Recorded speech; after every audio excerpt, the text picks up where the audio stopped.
UFC 304 UFC Manchester recap here. We're going over the prelim segment now because we're one of the only shows out there going over every single fight on every single card.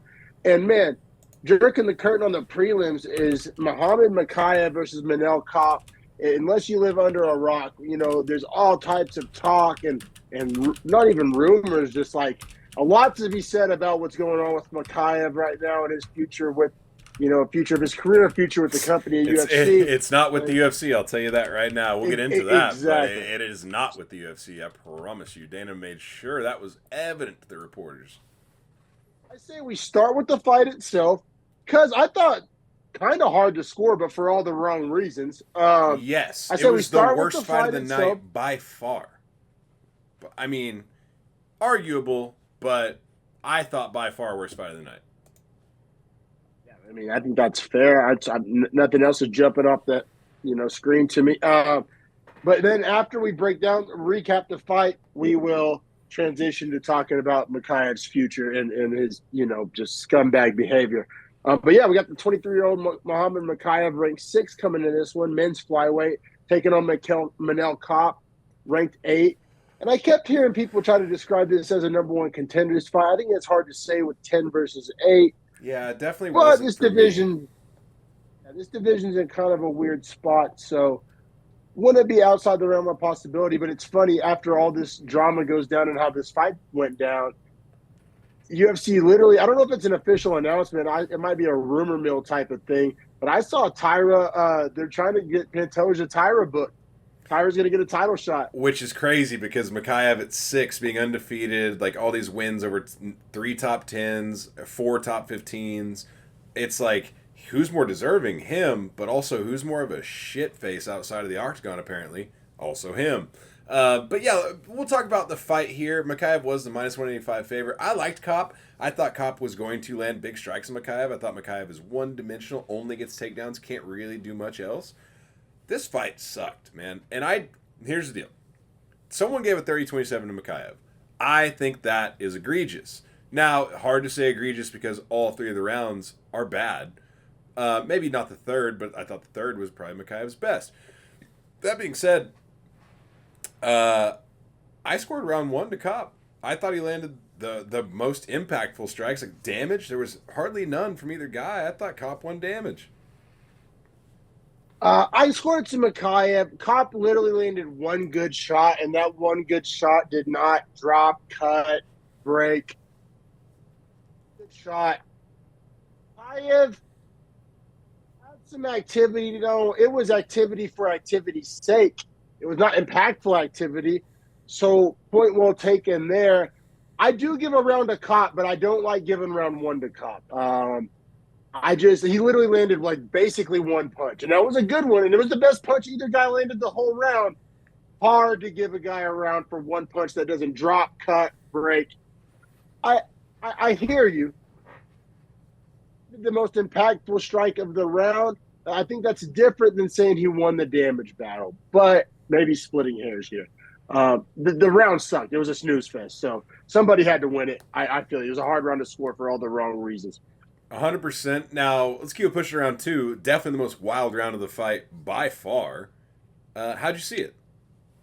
Yeah, well, this is the round where we got to tell the story of Manel Kape hurt his toe. Broke his big toe and also got his shorts damn near ripped off of his body. Like, that's what I'm saying it's a wild round, is it's the most blatant cheating I may have ever seen in my life, that Manel Kape had to tell the ref 4 times, like, his hand is still inside my fucking shorts, you idiot, look. Yeah, that happened as well. The broken toe. Shout out to Kape, though, for not. Just a soldier. Yeah. Just, Soldier. Like all the ways out he could have found, and he just kept going.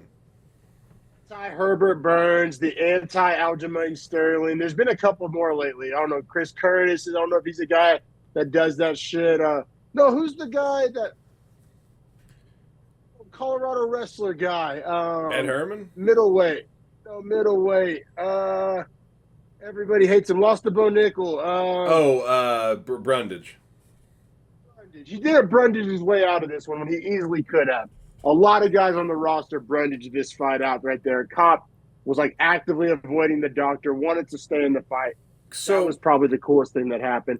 But I score round 2 to Mokaev. I did as well, begrudgingly. Like, I literally have in my notes, like, I scored it to Mokaev, but I almost felt like a point should have gotten taken for how fucking bad that was. Now, I pushed Pop back. just would not pull the trigger, like much like Leon in the main event. Like he just would not pull the trigger. It was just gunshot. I couldn't agree more. And then, third round, I do give to Kape. I have him winning the fight 29-28. But once again, another close round.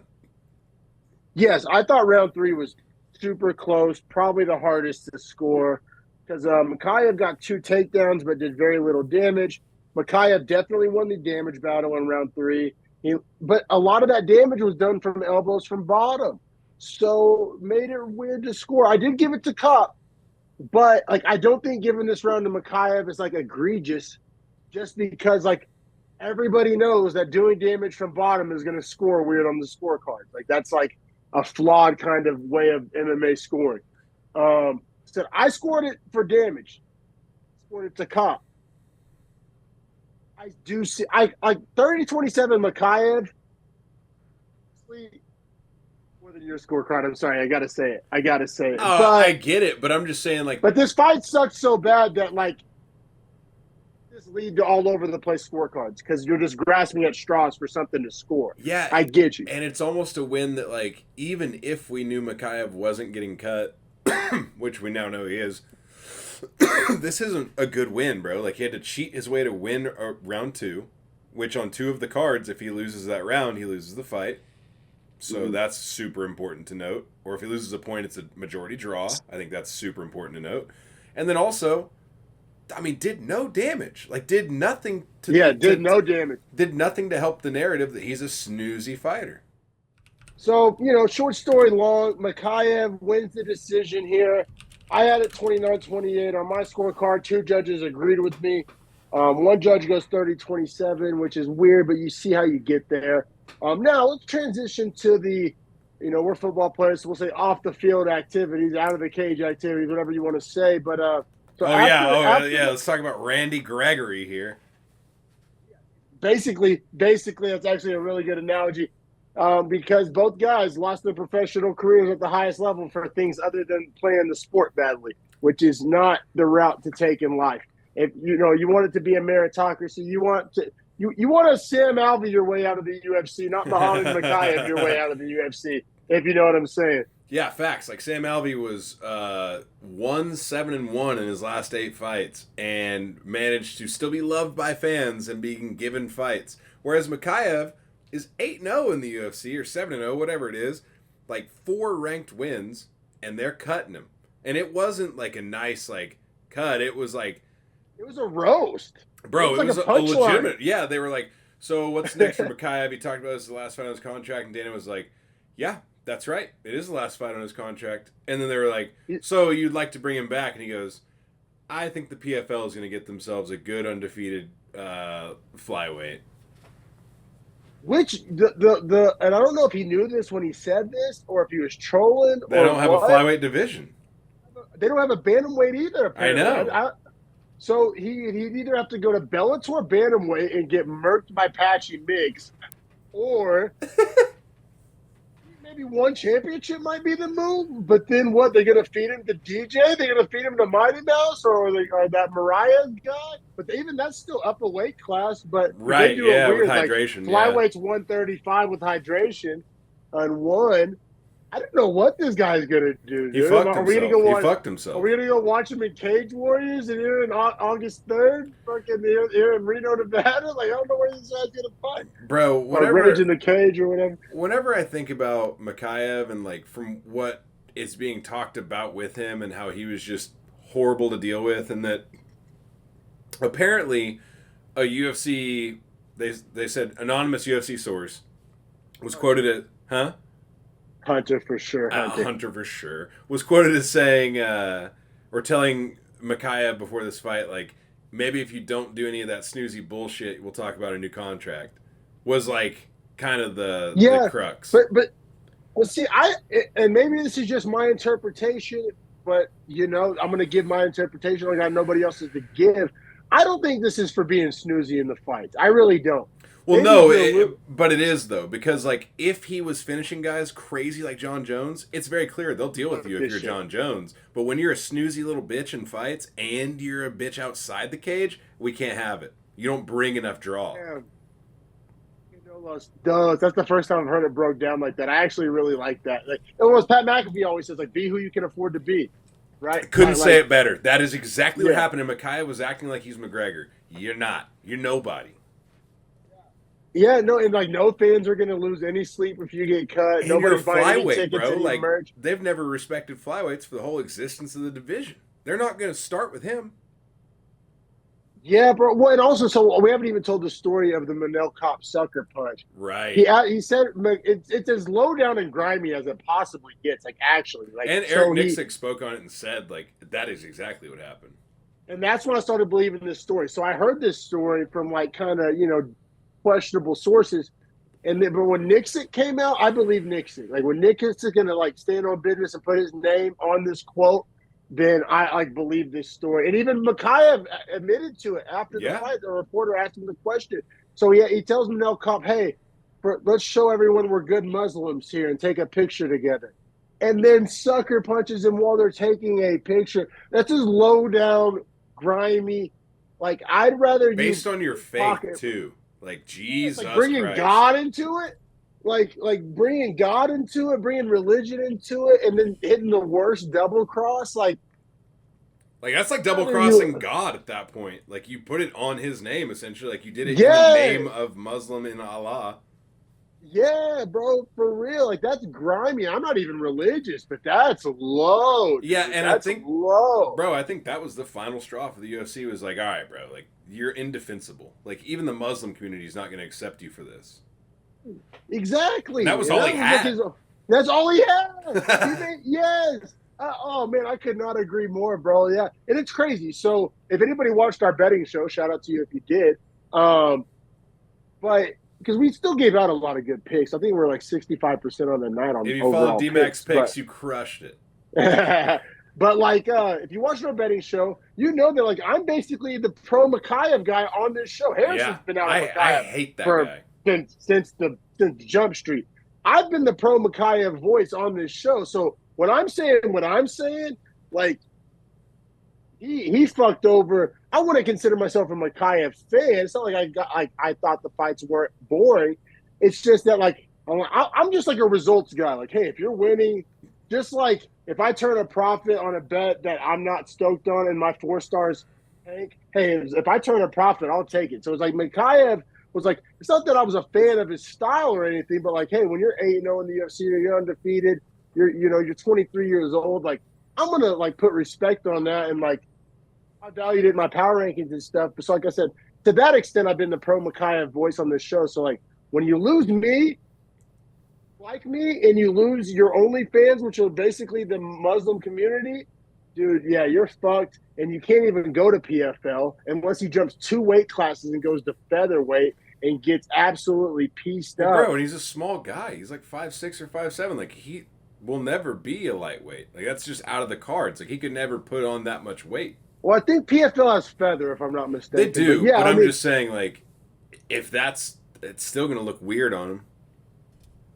Yeah, and I don't know how much success. That would be interesting, though.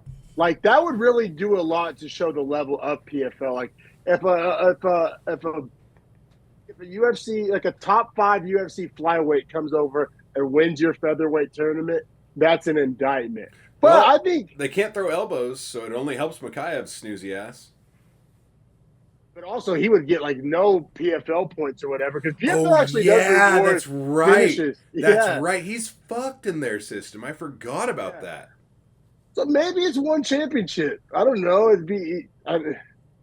He fucked himself. I hadn't even thought about the fact that, like, yeah, Bellator doesn't do flyweights, and like one's the only other place that's gonna do flyweight, but still you got to go up 10 pounds. Like, there's only one true place to fight 125 dehydrated, and that's the UFC. And he burned that bridge badly. He did, man. And then, like, I gotta say, he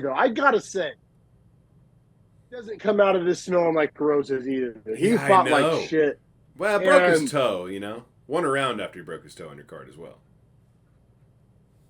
That's actually a solid point. You're crushing this. this little conversation right here. It's a good point. It is, and like he's lucky he's a flyweight because if a cop was in a bantamweight, he'd be so like what do they call that expendable. Yes. Flyweight, like, he's a top 10 flyweight, like for sure. Like even me, who's not very like a cop guy, he's a top 10 flyweight. It's so the like, only thing that saves him here. Yeah, exactly. Like maybe him and Kai Kara France. Maybe I can see that being a fun fight. Ooh, and they hate each other too. He has a lot of guys that hate him. Yeah, he's a hateable guy. Yeah, so that's another thing. Like he's just lucky that he fought the one guy who's more hateable than him. He kind of comes out of this smell like roses. And the guy that's more hateable did way more despicable shit too. Yeah. But yeah, like I mean, let's kind of put a bow on that whole conversation. I mean, there's kind of a talking point coming out of this. Dana White's fucking fire one-liner headed sent him to the PFL. I saw a bunch of memes because have you seen the memes where it's like the NBA meme and it's like get ready to learn Mandarin, buddy, about a guy who's like played his way out of the league, and then everybody like literally did, like purposely bad Photoshop and just copy and pasted PFL over Mandarin, so he doesn't even make sense. It's like, buddy, get ready to learn PFL. I don't know. I thought that was funny. I saw that all over the internet, but yeah, let's put a bow on it, man. Mokaev gets the win, but like that's the definition of you won the battle but lost the war. Yeah, yeah. Couldn't be a better microcosm of winning a battle, losing the ultimate war. Yeah, you are unemployed, homie. Like, hey, brother, you kept your undefeated streak and won a fight, but you lost your career. Good job. Really crushed that by being a fucking prick. But no, let's keep it pushing to another guy who, Jake Hadley. He came up from flyweight. Moved up in weight class on short notice to fight Callum Loughran, bantamweight. And this is the one where I got to puff out my chest kind of a little bit. Yeah. This is one of our ones we disagreed on. I fucking hate Keelan Loughran. I fucking hate this guy. Did you hear the Patty story? I saw Patty on the bus calling him a little sausage and a little mushroom. Yeah, because they were talking about Cage Warriors fighters, and he was talking about one of the guys at his gym, Next Gen, and he was just talking to someone on the bus, right? I think like him and Molly, and then Keelan Loughran just chimes in like, "Oh, I gotta whoop your fucking ass," and he's like, "Who the fuck are you, bud?" Mushroom, yeah. I love how Patty calls people just like sausages and mushrooms. I don't know why it's the funniest thing. He was calling him the general from Toy Soldiers. Yeah, it was a fucking good roast. Bro, Callum Loughran's like boxy haircut on his massive dome is a bad look. I jumped off the TV. I was like, his lack of head movement, having a head that big, is a bad look. Holy shit! It's like shooting the side of a barn. Dude, like he was making Jake Hadley look good. No, that's not to say Jake Hadley didn't fight a good fight, because I thought Jake Hadley did fight well. But Keelan Loughran, holy shit, move your head, buddy. My point, like on our whole debate, I didn't even make very many pro Jake Hadley comments outside of the small reach advantage. I was just like, dude, Callum Loughran is not it. Yeah. Like Jake Hadley beat some guy. You were 100% right. Callum Loughran's a can, bro, like full can. He's just buff, so people think that he's not a can because he's jacked and he like looks the part. But like he is a can. His skill set is trash. He's the male Sean Bannon. But yeah, I mean, round one was pretty close. And also, I gotta have a caveat here. I had like my homie Daryl swung by to pick up something, and like he left it at the house, and he had his kids with him, and they were running around. So I didn't get a fully lock in on this fight. But I thought Hadley won 1-3. I gave Loughran 2, a couple takedowns, and kind of had Hadley on the back foot.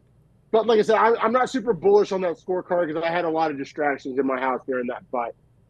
If it makes you feel better, I scored the exact same way. I have 1 to Hadley, 2 to Loughran in a close round, but the late takedown I thought secured a very close round.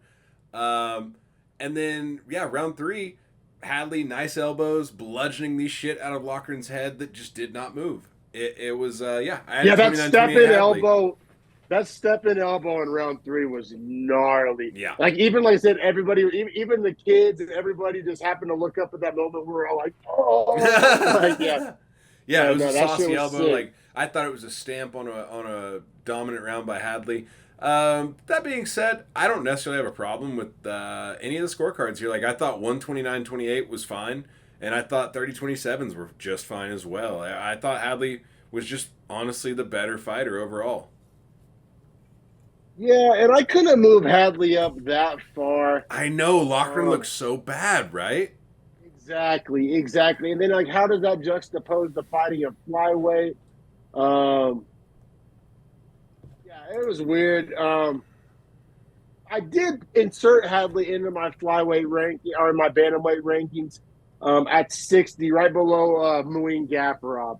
I like, it's hard to really juxtapose it, but yeah, we can keep it pushing here to another one. Might have to puff the chest out Bruh. just a tad, just a tad. For sure puffed the chest, but was this not like actually surprising just in the fashion in which the fight took place? Like I thought Bruno Brazil kind of fucking dominated Molly McCann. Well, yes and no. So in round one, dropped Molly McCann with body kicks, and they were not push kicks, and they were not trips. Like I thought she broke her rib. Yes, and maybe she did. Molly's a tough girl, but like, fight was one body kick away from being over Yes. for like the final like 12 minutes of the fight, and Bruno Brazil was unable to land that finishing blow, which was so frustrating. Even like my boy Daryl's 11-year-old or 10-year-old son was screaming at that he doesn't watch a ton of MMA. He was like, I didn't say fucking. He was like body kicker. Like everybody was like Captain Obvious. Like people that don't even watch the sport was like, why did she abandon the body kick whenever she almost won the fight from body kick? So like, as much as like I want to give Bruno Brazil credit, and I do, it was probably the best win of her career by far, but IQ left a lot to be desired, and the like killer instinct and finisher instinct left a lot to be desired. Now, that being said, I scored at 30-27. Actually, no, I scored at 29-28. I gave Molly 3. Did you really? I thought Molly won the damage battle in 3. I thought Brazil was kind of coasting. Molly got the reversal, kind of ended the round on top, if I'm not mistaken. Yeah, I mean, it was a close round. It wasn't easy to score, but I lean Molly. I ended up giving all 3 to Brazil. I also said that if McCann had not been able to get that takedown in the first, that was getting close to a 10-8.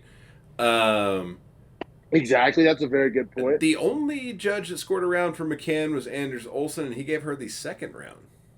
Ooh, really? I hate that. Yeah. But actually, no, because Bruno Brazil, I do have in my notes that she stole the round with that late knock. That's what I said, is she takes the second based on the big shots right before the bell. Like at the very end, she stole it. Yeah, I mean, Bruno Brazil won the fight. The right girl won 1,000%. But I just hated the fact that, like 2 minutes into that fight, 3 minutes into that fight, Molly was on death's doorstep. In the following 12 minutes, she doesn't sniff a finish. That is a bad look for Bruno Brazil, but I almost want to attribute that more to maybe just, I mean, yeah, a lot to her, but also like it seems like the fighting nerds don't really push to finish. It seems like they like to control the fight. Yeah, that's kind of fair. Granted, I did move Bruno Brazil up out of koozie tier. I think for sure we had to, right? And this feels kind of good for me. I don't want to say fully vindicated because who knows how good she'll end up to be. But I remember watching Bruno Brazil's Contender Series fight and thinking like, damn, this girl's good. But then she had a couple stinkers in the UFC. Was it Kara Kate? Was she the one that fought Kara Kate? Let's look it up. We have access to the internet. We don't got to speculate. Shauna Bannon got the win against her, lost to Denise Gomes, beat McCann on the Contender Series, and then has the loss to Loma. See, but that was the thing about she's beating the bad fighters and losing to the good fighters. Yes, bruh. Yes, but whenever you were saying like how good she looked on the Contender Series, that's McCann. Yeah. Oh, 1,000%. So that's why, like, I'm just saying, like, I didn't know how to feel about Bruno Brazil, but this win over Meatball Molly, like, that's a legit UFC win. And Brazil, how old is she? She is 30. So maybe by the time she's like 33, she is like a top 15 caliber girl. I think she's close to top 15 already if she's getting pretty dominant wins over Molly McCann. I mean, in this division, like, McCann sits at probably, 24, 25? No, I mean, not now, but coming into.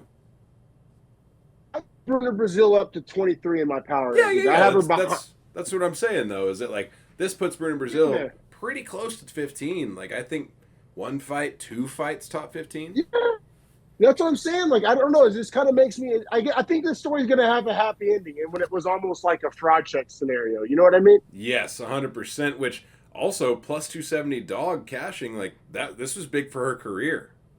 I know, bro. I was fucking kicking myself in the nuts for not having. Like I should have stuck with my gun. It bro, plus 275. Oh, that would have felt good. That's what I was saying before we started the main card breakdown. Was that Billy Walters' logic? Like, if you'd bet any dog that you had confidence in, you would have came out this weekend looking so good, smelling like roses, brother. But man, you know, it came out smelling like roses. Nathaniel Wood taking on Daniel Pineda. You know, this fight was entertaining than I thought it would be, just because Pineda would kind of just.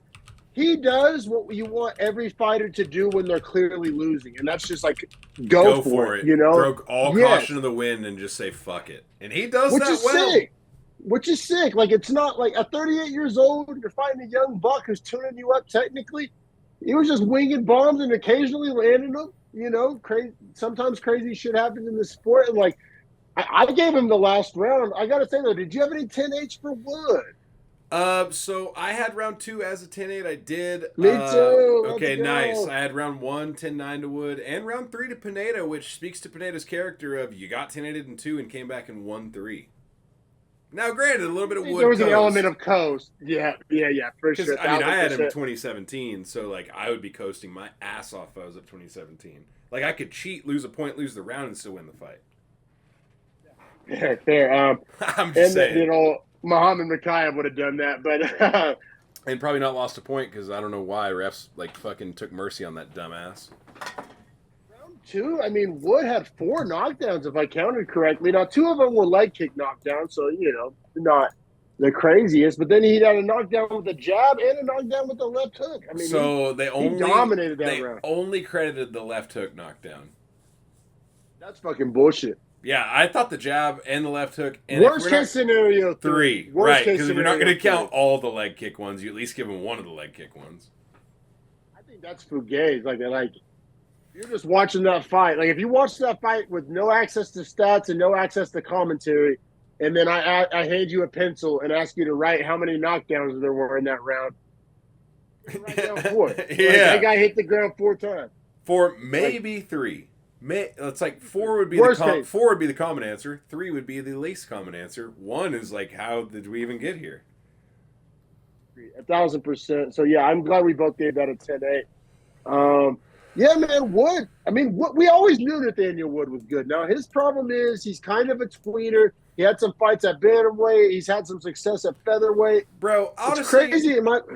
This could be a hot take. You can't call yourself, and I will agree that he's a tweener, but like. I'm going to push back and say that he has the 10-pound weight class thing. That this is tweener. Like, there is no tweeners in 10 pounds. Like, you either can make that cut, or you can put on 6 pounds of muscle and pretty much make the next cut. Well, his thing is height. He's 5'6", and then lost a bunch of fights at bantamweight. So, like, the height. Let me just make one point. And this is where it factors in. So, in my featherweight power rankings, I was moving him up.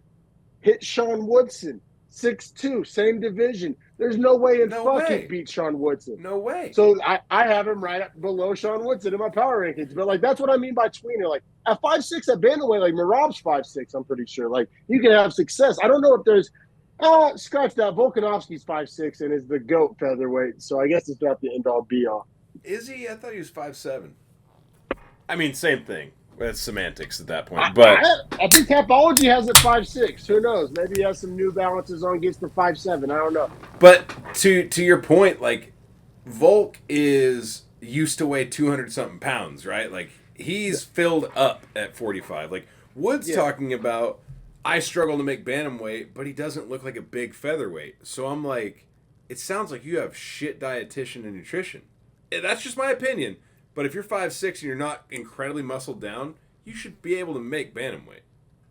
Just eating that porridge out there in the UK. Bro, like, I swear, like, just think about it, though. Like, there's plenty of flyweights taller than him that make 125. Granted, they look sucked down as hell, but, like, he looks undersized at 45. He looks like a 35er, but he talks about how that cut's impossible for him. I don't see why it should be so impossible. I guess I would just say like human bodies are like unique, you know, like I different guess, people can do different things. Patty's 5'11" and fucking makes 155 and loses 55 pounds every time he does it. Yeah, no, for sure. It's confusing, and it's probably going to be what holds back his career. In all honesty, and that's what I mean by tweener. Yeah, I think I'm questioning Wood's like overall dedication to this sport and success. Man, he has hands. He has skills. But yeah, that wraps up the prelim portion here.